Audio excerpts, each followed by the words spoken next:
it's me, Lauren Cadillac. Like, subscribe, comment, give me algorithms. Welcome. For those of you who are returning, welcome back. For those of you who've never been here before, I'm Lauren, and I like to talk about myself. No, actually, I hate talking about myself, but I've been advised by other people that I should talk about myself. So, here I am. I'm like, what do I want to talk about this go round? I feel like I've talked about everything already. Keep moving forward, be persistent. Oh, I haven't talked about being persistent. But actually, what I want to talk about is forgiveness. And the reason is because, drumroll, on my path to enlightenment, actually, I just set a goal, right? And so I'm like, I'm going to be enlightened. So then I just have to like work towards that. And if I never reach it, which I probably won't, that's okay. Cause I'm just like working towards it, right? And if you're not new, you know I like to work, and you know I like to work towards goals. So on my path to enlightenment, well, honestly, like it just came up in my mind. And my son is 15 now, and my daughter is 7.5. And I could tell that 5 years from now, that's going to be a nightmare. Maybe not. Hopefully she's like a really nice teenage girl who actually listens. But I'm usually not that lucky. So, I was, thinking, and I've been able to think, like my mother was really terrible and abusive, and she's very mentally ill.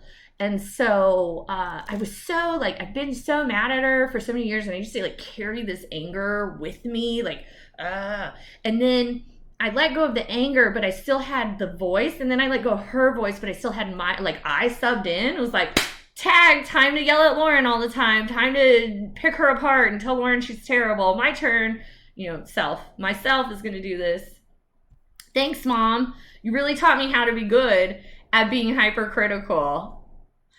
But through that and through the 20 years it has taken me to come to grips with and let go of the pain and trauma from my childhood, specifically that she caused. Now, my dad, he's a whole different story, and I'm sure we'll get there someday, but we're not there yet. But with my mother, I haven't talked to her in 20 years. She was very abusive. And my theory is if you hit me, if you hit kids, you don't get to be around my kids. So she's not ever met my kids, and she never will. Maybe she's watching these videos. Now you know, Mom, why you're never going to meet my kids, because you couldn't keep your hands to yourself. But that's really sad, right? So now that I'm at this place in my life where not only do I keep my hands to myself, I've let go of that anger. I've let go of that hypercritical voice. I put in so much work mentally and, emotionally to kind of get over that. And don't get me wrong, I still get triggered, okay? I can't talk to my sisters. When their voice, trigger, that's all I hear, trigger. So I'm taking a break from them right now because of that. And that's okay. We need a break. I need to work through this stuff so that I'm not triggered every time I talk to them. I can't have a relationship with them if I'm triggered every time I talk to them. So the onus is on me to work out whatever I need to work out so that I can eventually have a relationship with them again. And I'm working on that. So if my sisters are watching this, someday I'll be irritating you with me again. But right now, it's not the time. Anyhow, so back to my mother. I was thinking about, where I am at this age versus where she was. And I was about 15 when she's this age. She was 24 years older than me, and I'm 23 years older than my son. So in terms of looking at my son and remembering when I was 15, my mom was about the same place that I am, but she wasn't. And I imagine she's still not. I don't know. It's been 20 years. But I have reached this age, and I have learned, and I have dealt with a lot of the pain and anger that I was carrying because she gave it to me. She's like, here's a beautiful gift. You get to be pissed off all the time, aren't you? No, I don't like that gift, so I got rid of it.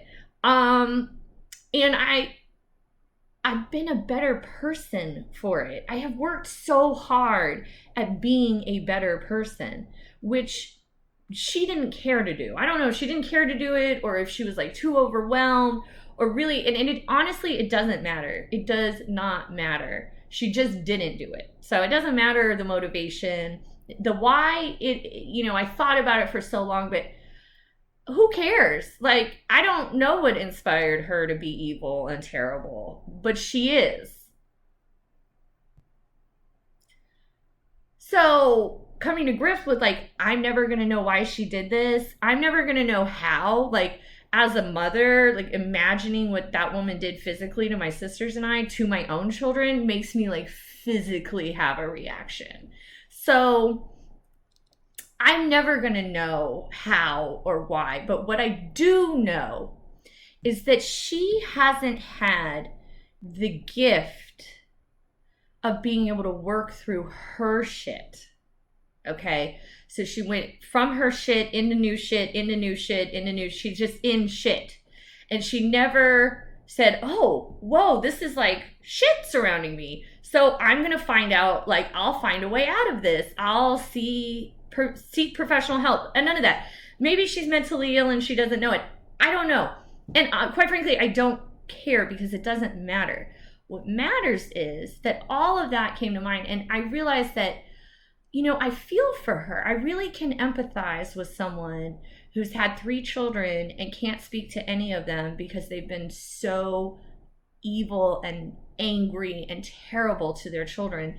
And then to think that you were right and then lose out on your grandchildren because you can't see your own behavior and actions, that is truly devastating, y'all. Like, I have been able to wake up happy every day. I have, like, an amazing relationship with my kids. Like, obviously they're not grown-ups yet, but we have a great relationship right now. I have all of these gifts because of the work that I did and that she didn't do. Was she able? I don't know. So I've been working on myself, as I try to constantly do. Self-help is my hobby. And I realized that I forgive her. I'm going to say that again. I forgive her because she is not me. I could not forgive myself if I abused my children. That's what I'm saying. Because I knew better and I know better, and I've been blessed with the ability to see myself, to be able to step back from my behavior and to disassociate and to reframe and to try to figure out things. And she didn't have that gift. She doesn't have that gift. I think she's still alive. Who knows? She does not have that gift. And that is sad. I really feel for her. And, like, what a life lost, like all the pleasure and joy and all of those things that I feel. Even stress is a pleasure in a way because it means I'm alive and that I'm thinking about things. And she doesn't get that. She doesn't get to have this fulfilling life. That's sad. And I forgive her. It's not her fault.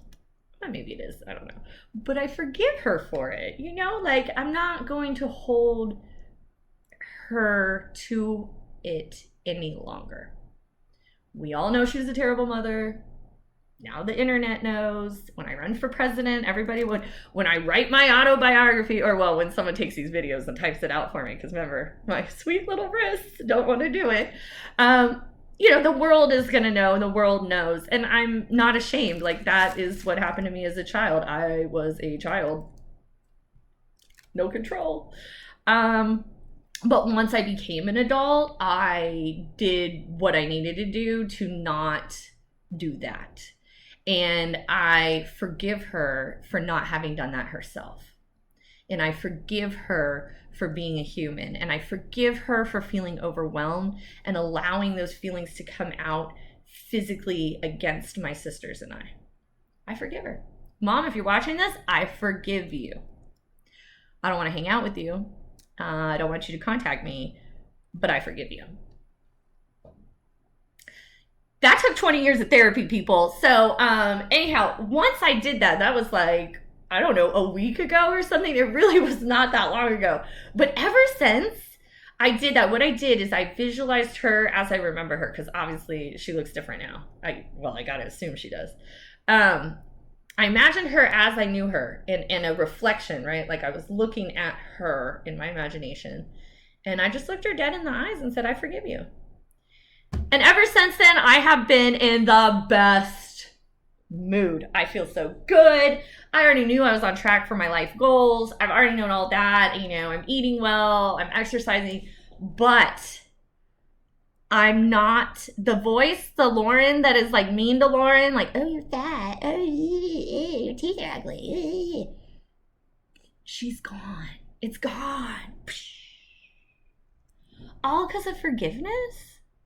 And think about this, like when you watch a show about someone like who murdered someone else or something, and the victim's family, they show up and they're crying at court and they're like, I forgive you.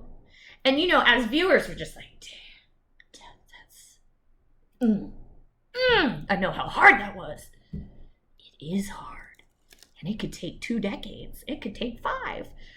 But once you're able to look at that person, even if it's imaginary like I did, pretend, and forgive them, the relief you will feel. Oh, woo! It's like I lost 20 pounds.